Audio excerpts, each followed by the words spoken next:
Hello and welcome to the Selling's Creative Podcast, a podcast exploring creativity's role in sales. I'm your host, Brad Ether, a digital communications sales consultant, applying communications, media, and insights to help ordinary businesses sell on social. Today, I'm joined by an old friend from my days at Sydney University, a very smart man who not only graduated and then went back to Sydney Uni to lecture, but has also successfully applied his digital communications education to the world of SEO. And I know what many of you will be thinking, what the hell does SEO have to do with sales? Well, the way that buyers make purchasing decisions is changing every day. And if there's a man that can answer that question, it's without a doubt going to be Bruno Rodriguez. Very good. Thank you, Brad. Thanks for joining me on the Selling's Creative Podcast, mate. Appreciate it. Appreciate the opportunity. Thanks for having me. So you and I met back at uni, and I think that when we first met, we were both students. Yeah. And I think that the second time that we met at uni, I was teaching one of the classes that you were attending, maybe? Yeah, because I started out full time and then finished off part time. So by the time I came back, and it took me 2 years to get through the part time aspect, you were already lecturing at that point. Yeah, it was fun. I think that I came to Australia for a year and a half. I was going to do 18 months of just masters, get my title in a non-Spanish English-speaking university and go back. And then they offered me the opportunity to teach there, and my career kind of took off after that time, and it's been 10 years now. So going back to Spain in April, so I think that my Australian dream had an expiration date, but it was great, and it was a great experience that I still cherish. That's awesome, mate. So I want to go back to the beginning and sort of compare and contrast our experiences. So how do you think, so to put this into perspective, at the time, the digital communications and culture degree that we both did was, Sydney University was the only one that was offering such a degree, I believe, in the world. I think so, yeah. Yeah. So I want to ask you, how did you think about the internet before you started that, compared to how you think about it now? Like what were those initial, what did you think you were getting into when you started that?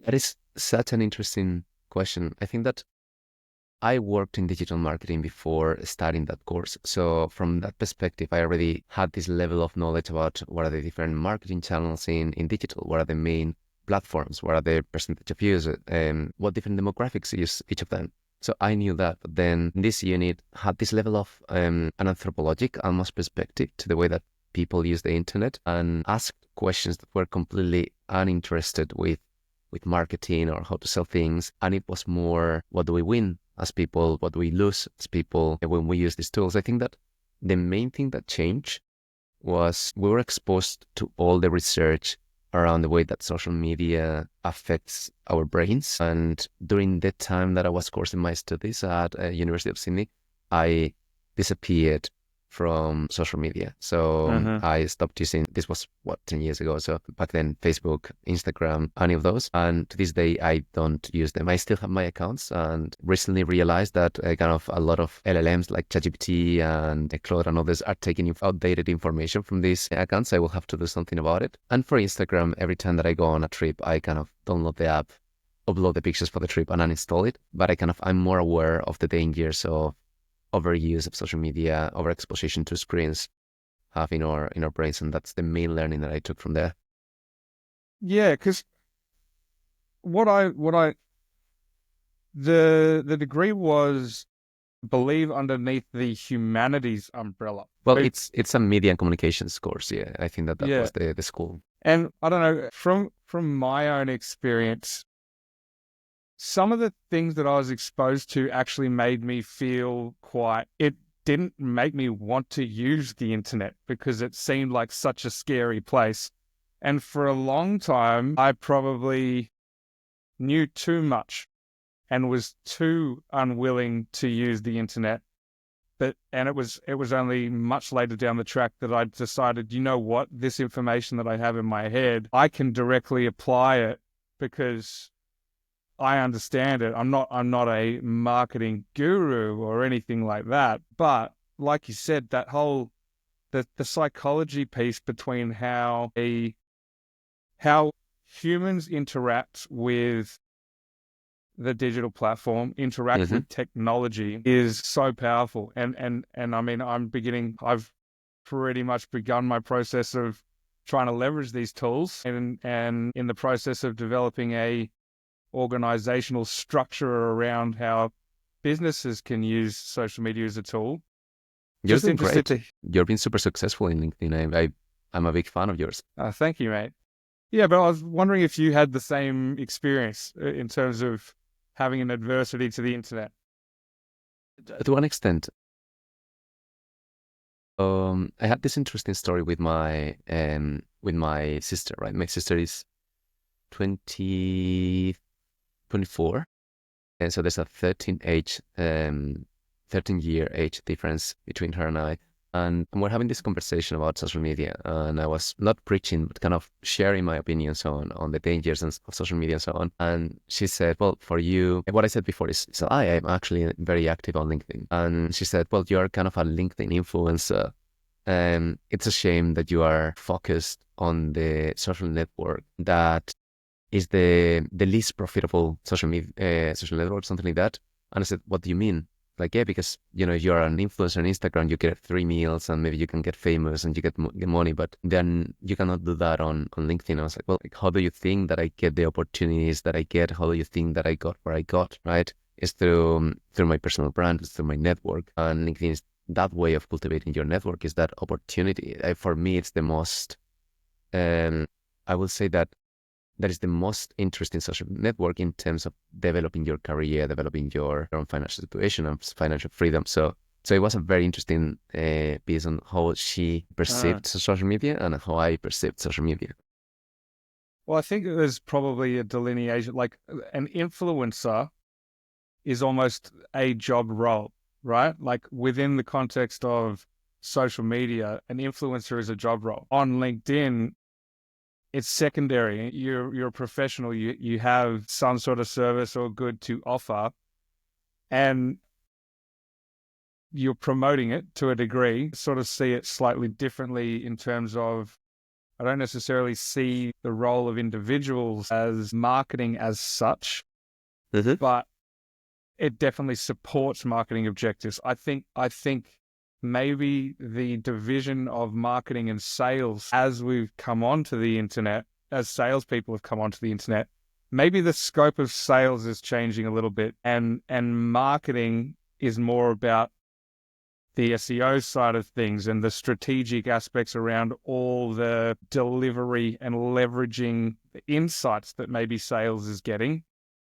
to a broader audience. Sales is more focused in their networking and more socializing. Their role is more socializing ideas. The insights that sales get from socializing those ideas, it's marketing's role to leverage. That's how I'm seeing Correct. it. Correct. And I think that as so many things, kind of the internet has made the differentiation between the two maybe a bit murkier, and the delimitation is not so clear as before. You were talking about SEO before, and maybe this is a good segue to explain what is SEO and to explain what do I do. So SEO means search engine optimization, right? And when you go into Google and search, I don't know, I need a new barbecue, Google is going to give you a set of answers. Generally, there's going to be some ads at the top, and most people will be able to differentiate. And you pay for those ads. It's a pay-per-click, and it's a bid system where you tell Google, I want to pay this much for this click. Basically, you are giving Google money for each. But then there's the rest, and that captures of all the clicks that Google gets. It captures about 90%. So that is 9 out of 10 clicks, and that is organic. That is just Google trying to give you the best possible result. And SEO is trying to make your website that best result. So you get more traffic, you get more leads, you get more clients, more sales, right? And if you are a salesperson at a company, the role of the SEO team, the role of SEO people at that company or an external partner is to give you the freedom of not having to pay for every click, not having to pay for every lead, creating that funnel of people that are coming, that are converting, that are interested in the product that you can just call and are more likely to convert. And does that make sense? Yeah. I think from my understanding, correct me if I'm wrong, please, but within that organic piece, we're obviously talking about search engines, but effective SEO is essentially giving you the opportunity to be visible online in that medium, which is a search engine in this case. And you can do that either paying or you can do that through SEO, which is kind of the organic bit. So that is my specialization. So what I try to do is how can we make you the most relevant result for this and generate as many sales or as many leads as possible. And a lot of people think that it's kind of black magic. You come into the conversation and you get a lot of people like, okay, I have this website. I want you to do your SEO to the page. And a lot of the time it's not that big of a mystery.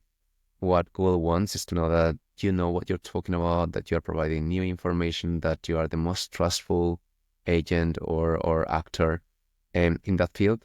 So it's a bit technical, but it's not that complicated. And I definitely love it. I have a passion for it. And I think that everyone should have a minimum understanding of how search engines work and how to benefit from them. So you say it's not that complicated. It certainly sounds very complicated. So maybe like what are the practical things that you do to actually teach Google? Like what are the practical things that the inputs that you put in from an SEO perspective on your website to actually influence the search engine results, just on a very basic level? Okay. One of the things that we can do in which kind of sales and SEO can collaborate together is now, thanks to ChatGPT, LLMs, and so on, it's easier than ever to kind of distill what are the needs of clients or support tickets or so on. So one thing that I like to do, especially with software as service, with kind of B2B companies, is can you give me the logs of all the conversation chats, calls from your sales teams? And then once I get this gigantic file, I start interrogating ChatGPT or Claude or another LLM in terms of, can you distill these into the key learnings? I start looking at them as well. And what are the main pain points? What are the main insights? What are the main things that a product or a service is doing for people? And then from there, I get ideas for content, right? There's another level, which as SEOs, we have tools that tell us people are searching for these things. So what I try to do is match the two, right? What are the needs that we solve that people are searching? And that's one very easy way for me to provide value to SEO and to sales teams in organizations. And it can be the other way around. Salespeople can tell me, look, every person that calls asks me this question. And this question is not currently on the website or is not appearing in Google. So I can work with sales teams a little bit, just creating that content, making sure that that content exists, right? And a lot of the time that solves the problem. Because I understand it. Looking internally, finding information, creating content. Very, very similar to what I'm doing in the social selling. We're explaining complex problems by providing a range of different sources that people can access in many different ways. So if you're creating a piece of content, in order to get it to show up in Google, what, like, are we targeting the headline? Are we targeting the body of the content? Like, what are those little aspects within that actually mean Google's going to find it? Here's where we are getting to some level of technicality, and I don't want to get too deep into the woods. But the first thing is making sure that content answers the question better than other people. So it will be a good thing to look at what's it out there in terms of, first, making sure that there's people searching for it, right? SEO is not for everyone. If, for example, you have a completely new idea, something that no one has thought before, let's say the Apple approach, right? Don't give people what they want or what they are asking for. Give them what they need, right? Because you have this intuition. If you're doing that, SEO will then be a good channel to launch the iPhone, for example, because there's no demand already. Like people are not searching for it. And that's something that you should push on social media, you should push on advertising, on other channels. CS for things where people already have a need. So there's a need for sales training, there's a need for barbecues, we were talking before, there's a need for software for lawyers, right? So first of all is make sure that there's a demand for that. And there are tools you can maybe use, Ubersuggest, you can use Moz, you can use SEMrush. There are a series of tools that you can experiment with. Most of them have a free trial if you want to use them. But the second thing is make sure that your content is better than the content that is out there. That means that just going to Google, doing a search and seeing what's out there is useful. Not every brand will be able to compete for everything. Let's say that tomorrow you want to launch what is one of the most competitive markets, anything that is AI related, anything that is cloud technology, anything like that, you are going to compete against. The websites that you are going to see first is AWS. It's going to be Microsoft. It's going to say Google. When you see that kind of thing, it's like, well, maybe this is not the thing that I need to start working on. And then you need to start targeting more specific questions, maybe related with your specific brand. What questions do people have about my brand that Google can answer? Or maybe things that are very, very niche that only you and a couple of people are trying to answer or are trying to do. Yeah. Does that make sense? Yeah, it does. So you're getting very, very, very niche. Yes, correct. When we're talking about that. And I suppose that's probably a question that many businesses might be struggling with, because they hear SEO and they go, okay, we need it. But in order to actually leverage it properly, you need to have a very, very clear understanding of your customer and what exactly they're looking for, right? Correct. For most people investing, for most SMBs, investing in SEO is something that probably should be part of kind of the founder or the one marketing person or one of the directors, because for the budget that most SMBs have, if it's going to be $1,000, $2,000 per month, I would say that it's better that you do it than hiring the services of an external person, because unless it's a freelancer or someone that meets rates and so on, because it's not that complex, your business better than anyone else. And at the end of the day, SEO is not something that you add on top of your site. A lot of people have that understanding of just add SEO to the stuff that I already have, and there's no secret sauce that you are adding to your content. Are you answering your client's need? Can you compete? Are people searching for your product? And if so, just go as niche as possible. Try to make sure that your content is as unique as possible. So I suppose this is kind of where we come together in a point in terms of the content piece, leveraging social media, leveraging SEO for content. So I suppose the way that I think people should be thinking about it is that social media is a distribution channel, and websites is a different distribution channel. And SEO, the content that you're putting on your website, would fall into that SEO category. Is that fair? To an extent, yes, but content is so much rich than just SEO, right? What if every person that you onboard, let's say that you have a course, right? Or let's say that you have an onboarding process for your client. You can have a lot of content on your website that is just to make that experience better. That is not oriented to getting traffic for SEO. It may be even, internal content that you build. So content is broader than that. When you say distribution channels, we talk in marketing about marketing channels. SEO will be one channel, paid search will be another channel. You have display, you have social, paid social. So yes, all those channels can bring traffic to a website or your LinkedIn profile, whatever you want to do, or you can grow organically in those channels. And SEO is one of them. Yes. Yeah, because, well, I suppose what I'm trying to get at is that as soon as you start getting into content, you realize that every different piece of content has a different purpose, a different function. So whether that's a piece of sales content that's directly targeted at, bringing people in, maybe it's a piece of educational content, which would be like directly related to SEO, so that they're searching things, they find an answer. Legally. Or you could have something like a training course where people are paying for essentially what is a service, right?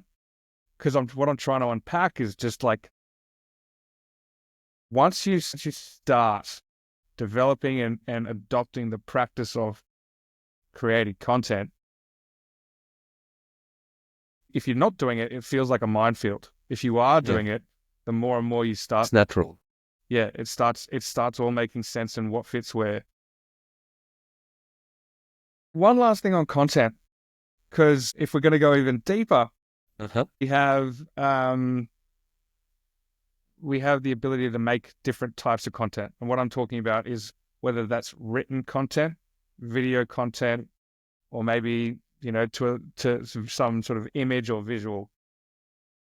When it comes to SEO, because let's put this in perspective. Maybe I've got a website and that's all I've got at the moment. A quick way, in my opinion, would be to go to YouTube. So how does YouTube's function or creating content, educational content in the form of SEO, how could a small business leverage that channel to develop search results that maybe then they can push to their website? Yeah, no, that is an excellent question. I think that it's been decades since Google started doing unified vertical search. So they not only provide you links to different websites, but they integrate images and they integrate video. And video is a type of result that is coming more and more. It's becoming more and more common when you search something. Also, another thing is YouTube is the second most used search engine in the world. Right? More people search on YouTube than on TikTok or than on Bing or Amazon, right? So if you want to truly leverage YouTube, again, you can create videos for a lot of things. The last thing that Mr. Beast has in mind is SEO. But I think that one way is if you're identifying problems and those problems are better solved through video, and one way to identify this is do the search, you get a ton of results. Hey, I'm seeing a lot of videos. For example, if you ask about how to fix a bike or stuff like that, you are going to get a lot of video content. Maybe this content belongs in video form. What I will do is try to record that content, learn from what's out there, maybe try to fill the gaps if they are missing something. Try to provide your unique perspective as well. Google likes something a lot, especially lately, which is called net information gain, which means whatever new information that you are adding to the web or to that topic is going to be seen as something really, really positive for that. If the only thing that let's say that you are a writer and you search, what is this topic? You find the top 10 pages about it and you just synthesize them, is not going to perform that well because you are not adding anything new. But if you have a unique perspective, unique point of view, if you know the subject matter, if you're a subject matter expert and know the topic better than anyone, you are adding new things and Google is going to love that. So record the video, create the post, add the video to the post, upload the video to YouTube and so on. And that's going to create this kind of engine when the sum of the parts is better than the different parts. Yeah. You said add unique perspectives. And this is another crossover that I see between what we're doing. Is that if we were going to take that definition of the changing nature of sales that I was talking about, where now we have salespeople developing digital communication skill sets, they're making video. Within an organization, you might have different skill sets and different unique perspectives, different expertise in different areas. The power for a small, let's stick to small business, but the power of starting to develop that content library that we're talking about and those unique perspectives coming from multiple different sources within the business, culminating to drive business development for a business.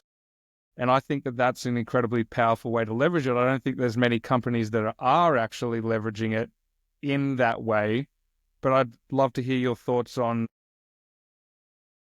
maybe in practice how that would work in a structure that that might work from an SEO perspective.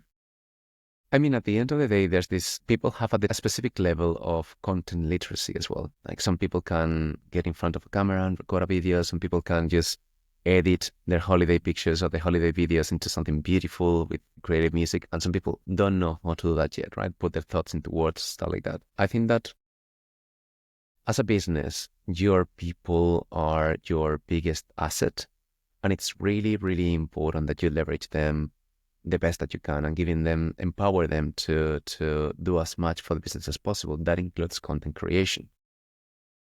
Not only because, that's going to create blog posts and videos and stuff for your company that are going to create a sales funnel that works in social, that works in video, that works in SEO, media as well, and promote it in a paid way, but also because you are going to help these people build their own brands and have more, I would say, trustworthy and people with an additional expertise in your company. That is something that Google values very much.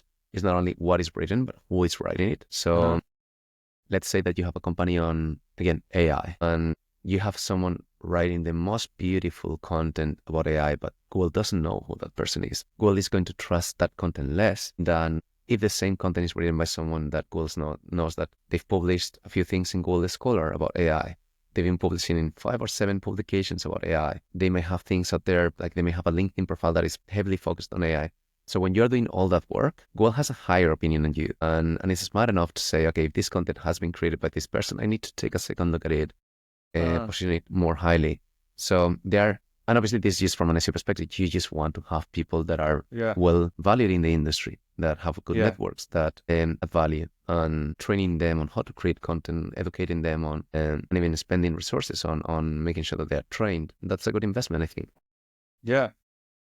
I honestly could go on, I could ask you questions all day about this, but I think what I want to do is shift to the elephant in the room, which is AI and how things are changing. You made a post the other day relating to personal branding and AI search results. That was a really interesting take on what I think is that illuminating how AI might be used as a personal branding tool might illuminate how the industry is shifting from your perspective. What did you mean by that? What are you seeing from Well, this was inspired by a friend of mine that I visited in Melbourne, and he has a creative studio or a creative agency, web design agency in Melbourne. They're called Your Creative. And I was asking him about LLMs, what is his experience. And he said a couple of weeks ago, someone found us through ChatGPT. And when I asked them how was the search, how was the query, what she said was, I'm looking for creative agencies in Melbourne with women in leadership roles that also are socially active with kind of, I think that it was Aboriginal work and so on. So ChatGPT answered this very specific question of this is the agency for you, because this agency is doing all of these things that breaks the way that we work, right? From an SEO perspective, that is completely different to the way that we work. And because that adds a level of detail and complexity to those queries that make very difficult to add them, to group them. But I think that it's really, really interesting because then you need to understand better how ChatGPT or how Gemini or how Claude see you, right? And what are the differences between them? It was very funny. You are a person that spends a lot of time on LinkedIn and you talk about this. And I'm a person that, is very invested on LinkedIn and I talk about this as well. ChatGPT search, which is when ChatGPT decides that it needs to access and search the web to reply a question, they didn't use ChatGPT at all. They didn't use LinkedIn at all. No.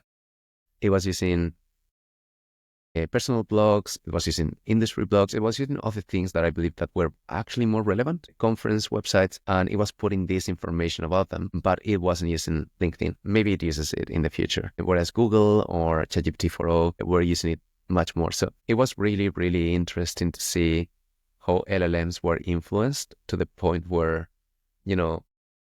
podcasts like this were mentioned a lot in ChatGPT web. So what I saw is that a lot of the internal relationships and mentorships and people trying to elevate each other through conversations like this one, through podcasts, through interviews, that was one of the main ways in which ChatGPT search decided to find that information. It was really, really wholesome to me to find that. Yeah, right.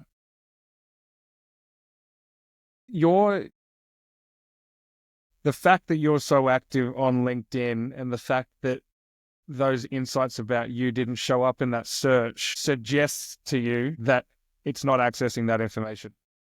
Yeah, or well, it might, it gives you the sources for that information, right? So I was just, funnily enough, it's not quoting or referencing LinkedIn as a source ever. So that was the analysis that I did while ChatGPT 4o referenced LinkedIn as a source most of the time. So it was funny to see those differences between models. And to your point before, in terms of content, video content, image content, post content, that tells me that you cannot put, or you shouldn't put, all your eggs in one basket. So, for example, ChatGPT search referenced YouTube a lot. Having a podcast or a channel where you can upload videos about yourself, interviewing other people, and so on. Spot on, great idea, something that definitely is going to work on the LLMH. Things like participating in conferences and collaborating with other people to appear on their websites, maybe with a shared study, maybe with an interview, maybe with a compilation of opinions on a topic. All of that are going to be great ways, not only of existing ways to rank in Google, but new ways to inform and influence LLMs. Things are moving quick. Yes. Things are moving quick. I see online that there's quite a lot of discussion within your industry about what that actually means. Mm-hmm. What do you think from a behavioral point of view? What do you think we are trending towards in terms of our search habits? That is a very interesting question, and the answer is no one really knows. Okay, we are all trying to read the tea leaves, but to be honest, what we are seeing is a generational shift. We are seeing that for a lot of younger people, searching on Google is like Facebook for us, right? It's your uncle, not you. Yeah. It's something for an older generation. So a lot of people are using LLMs, they're using social media more as a search engine. Younger people, for example, are more likely to use TikTok instead of Google Maps to find a local place to eat. Right. It's very limited. What? Yeah, I'm not on TikTok, right? And I don't have that need, but that is a behavior that is becoming more and more common, right? You want a restaurant around you, and for me, go to Google Maps, search a restaurant around me, look the star review, look that, or maybe filter by price, filter by type of cuisine, and I will go to the Thai place next door because it's affordable, it's well reviewed, and they had, I don't know, pad Thai. But for a lot of people, especially younger people, there's a more visual culture, and also there's an element of experiences need to be more shareable for their audiences, right? So you not only want to go to a restaurant to have a delicious meal, you want to go to a restaurant that will offer you an experience that you can share with the world. Now, whether this psychologically is positive or not, I'm not going to enter into that. Whether these audiences are real or healthy, I'm not going to enter into that. But you have this perceived audience. So you want to search for a restaurant and you will see a beautiful video of someone entering a restaurant, putting the camera in this specific way, doing this with the noodles, and you will go there because that is the way that you consume information now, and because that gives you a chance to maybe record something that you can share on TikTok or Instagram. Yeah. Again, I'm not going to try to dissect that psychologically because I don't think that is a healthy behavior, but it is the behavior. Yeah. So that in a way, because it's just, some of this stuff's so complex, but in a way, like, we've got our real world and we've got the online, and in a way that the online world is changing the dining experience because people expect they expect to be able to make that piece of content. They expect to be able to share it. They want that experience, and that's directly influencing something as simple as a restaurant. Correct. Yeah. And I guess that if you talk to a restaurant owner, they will tell you, yes, we need things that are, something that you can add to your Instagram account that looks beautiful, and that is influencing how we spend money in the decoration of the restaurant, and how the chef is deciding the menu and making decisions about that, and what trends exist, right? Is it the This is the Dubai chocolate now that became a trend a couple of months ago. And you can say like something that was created in Dubai like a month ago. Now it's in restaurants all over the world. We went to, I think that, I was in Bali recently and they had it there. It's like how this thing created in Dubai 6 weeks ago made the way to Indonesia, to a chef in Indonesia, like in 2 weeks, right? Yeah. And that was very, very funny to see how, trends are no longer something that you do in a video trying to jump on a trend. It's something that everyone is kind of interconnected now. Yeah. It's a brave new world, I'll tell you what. So, because there's so many complexities to this, but I think a lot of people view the internet as the internet's the internet. That's one place. But I think I'm trying to make this sort of blatantly clear. But if we were taking those demographic information, like, all right, young people are searching for things on TikTok related to restaurants over Google Maps, right? You really start to see the different generations, the different people. Like, we're in an interesting time. At some point in the future, everybody's going to have grown up on the internet. But right now, we have people with different levels of understanding, they've gone through different education systems. It's a bit of a smorgasbord. And I think, like, people often ask me, like, why would I see B2B businesses going for Instagram. And I'm like, why would you go to Instagram when your audience on LinkedIn is in a B2B mindset? And I'm talking about, I know why you would go on Instagram, but I don't think it's the first point of call if you're not already familiar with media and advertising, right? But I think what I'm trying to say is the internet is the internet, but within it, there's spaces and people, different types of people hang out in those spaces. I refer to that as communities. Like, initially, if you're going to segment your audience and go, okay, this is the type of people, you need to first go, where do those type of people hang out on the internet? I think that's maybe the first question you should really ask yourself. 100%. Know your audience, know where they hang out, and just following them. This is there's this guy called Rand Fishkin, right? And he is a very important guy in the field of SEO. He insists he's not an SEO anymore, and that's true. And he built a tool called Spark Toro, that is focused on audience, identifying where your audience is. So I want to talk about these topics. Like, these are the social networks that your audience is in. These are the accounts that they tend to follow. These are the topics that they are interested. These are the types of things that they search. And he insists a lot that marketing is changing in this way, that the promise of digital marketing was always you are going to be able to measure everything. And that was never true. That's a great point. The internet and life in general is too complex to be able to measure everything. But we have this fake promise and this attempt at measuring everything. We are going to this level of complexity because of different things. Like, there's limitations to what we can measure with cookies. And even if we are doing a 180 around that, I think that at some point privacy will become something more relevant. And we have LLMs that are a bit of a black box. Google is not sharing as much information as before. Social media is becoming a bit of a black box when you invest on it. So at the end of the day, we are going back to this time where it's just, what is your audience? What is your message? Is that aligned? Aren't you in the same places that your audience is? As you said before, there will come a time where everyone has grown in the internet, but also the internet is this changing beast. The internet from 10 years ago, when, again, we're talking about starting uni, like, we're talking about Facebook as an almost this new thing, right? Yeah. Because when did it launch? 2004, probably expanded internationally during that decade. So by 2014, like, maybe people have been using it for 4 years or so. So it was at its peak, probably. And now 10 years later, it's TikTok didn't exist then.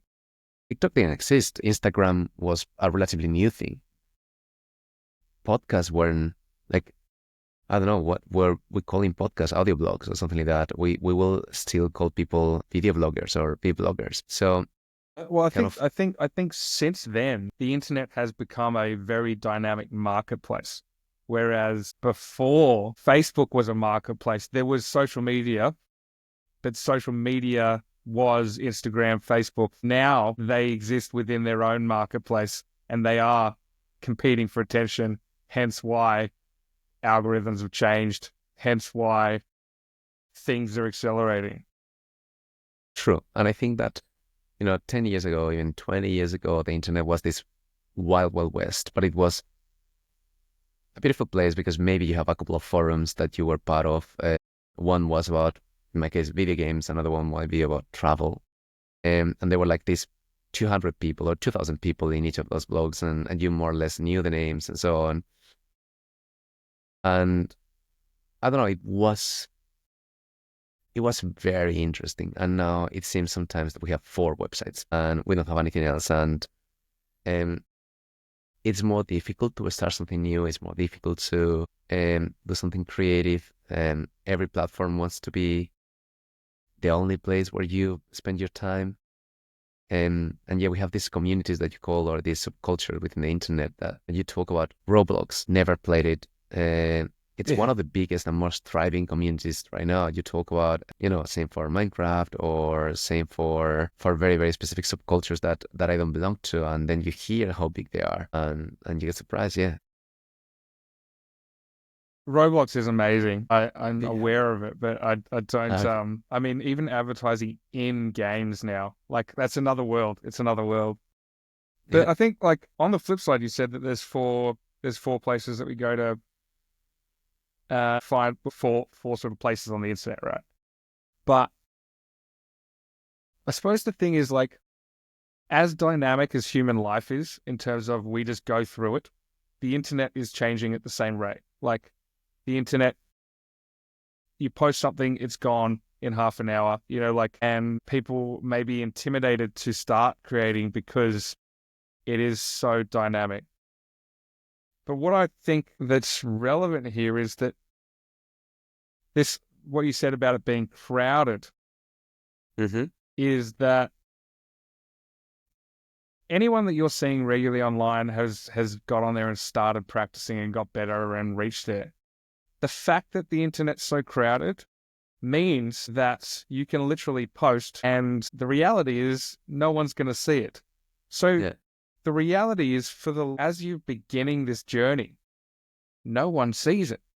And you're almost, if you treat it as a learning experience and your only objective is to learn and continue doing it, people often talk about like being nervous about what other people think and all that. Like the reality is you're going to get 100 impressions, 50 impressions the next day. And as over time, as you learn and you build, that's when you get the views. The internet's what I'm trying to say. The internet's so busy now that there is an element of privacy in there, I suppose, in one respect. Yeah, I think that.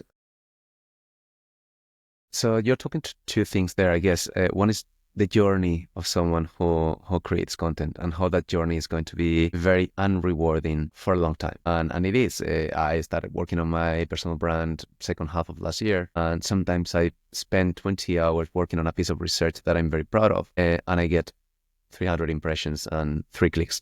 And then one day I write some, can I say bullshit? Yeah, because I write some bullshit. And then, 500 people have interacted with it. I was like, what is the learning here? It's like at the end of Born after reading, what did we learn here? It's like, sir, I don't know. So it's a bit similar. But I think that one thing, yes, it's crowded. The other thing, you need to understand what are the incentives for these platforms, right? of And course. these platforms want to incentivize that you post as much as possible, that you engage as much as possible, that you provide them with as much free labor as possible, right? Because that's the way that they function. And in order to incentivize that, what they will reward is consistent posting. So if you demonstrate the algorithm that you are willing to give it what it wants, which is just content that is regularly, that people engage with regularly, that people like, and you're willing to put your time and so on, the algorithm will do, you scratch its back, it will scratch yours, scary as it sounds. So I think that you need to understand that a little bit as well.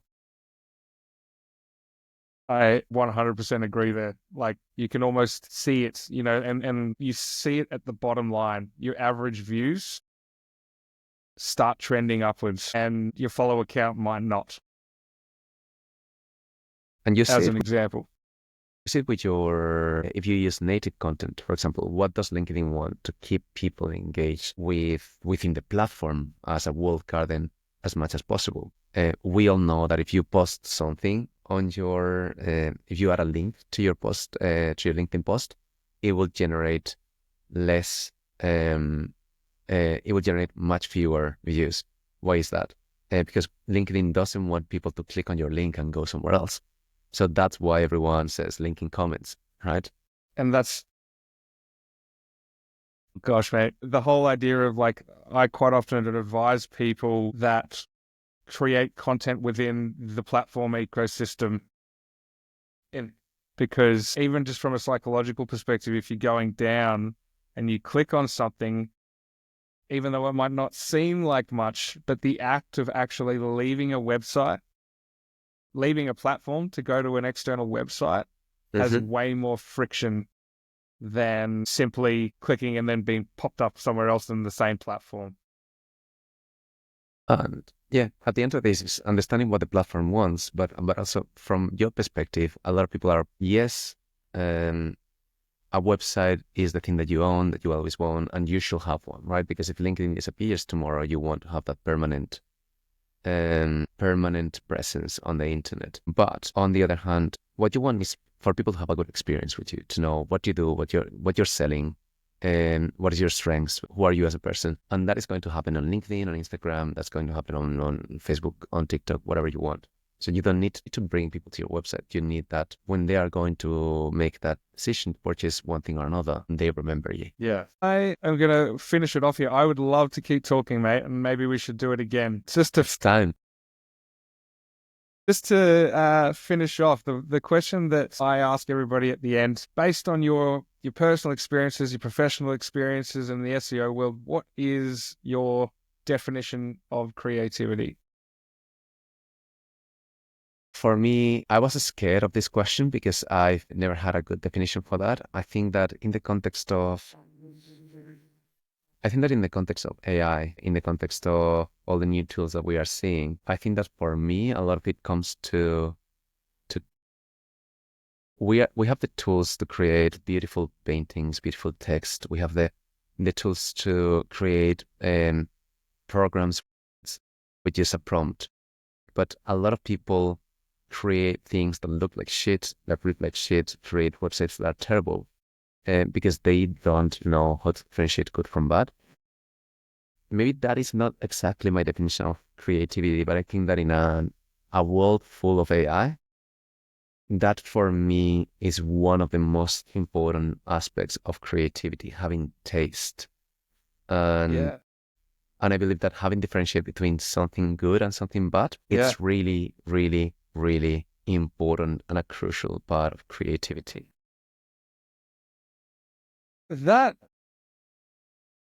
What you just triggered in my mind was the idea of a DJ. Yeah. So like a DJ's role is to go out and find all the music that's particular to his taste and bring it together and present it to an audience in a way that they like. And it's an industry. They get paid for it. But I think that's a fair comparison. Like that idea of taste in a world of AI, if you have the ability to have your own opinions that are actually your own, not others, critical thought, and then leveraging AI to become the DJ and delivering that to the audience, I think that's a beautiful definition. Yeah, because you bring something of yourself as well as a DJ. You're curating this, but you're doing so in a way that you are bringing yourself into the mix. So that's beautiful. Yeah. There was another conversation that I had with a guy called James Michael, and similar kind of thing came up around collage and creativity and collage and taking little bits and pieces and adding it to your own worldview. So I like it. I like it a lot. Yeah, thank you. Appreciate it. No worries, Bruno. What's happening on your end, and where can people find you? So you can find me on LinkedIn, Bruno Rodriguez Armesto. It sounds very, very complex, but you will find me. I trust you. And I'm still working on my own website, so that will be launching in a few weeks, I guess. But yeah, I do SEO. I do SEO for enterprise companies. I work with companies like Amazon Web Services, ClassPass, Expedia, Skyscanner. And if you need any kind of service, you have a company like this, or you have a marketing role in a company like this, you are interested on hearing my opinions, just send me a message. I will be happy to talk. I'm sure anybody listening to this will be interested in your opinions. Yeah, it's been a pleasure, mate. It's been a pleasure. Yeah, it's such a joy. Everybody out there, thanks for listening to the Selling's Creative podcast. And if you've enjoyed this episode, make sure you subscribe. And in the meantime, happy selling. Happy selling. Thanks, guys. Cheers.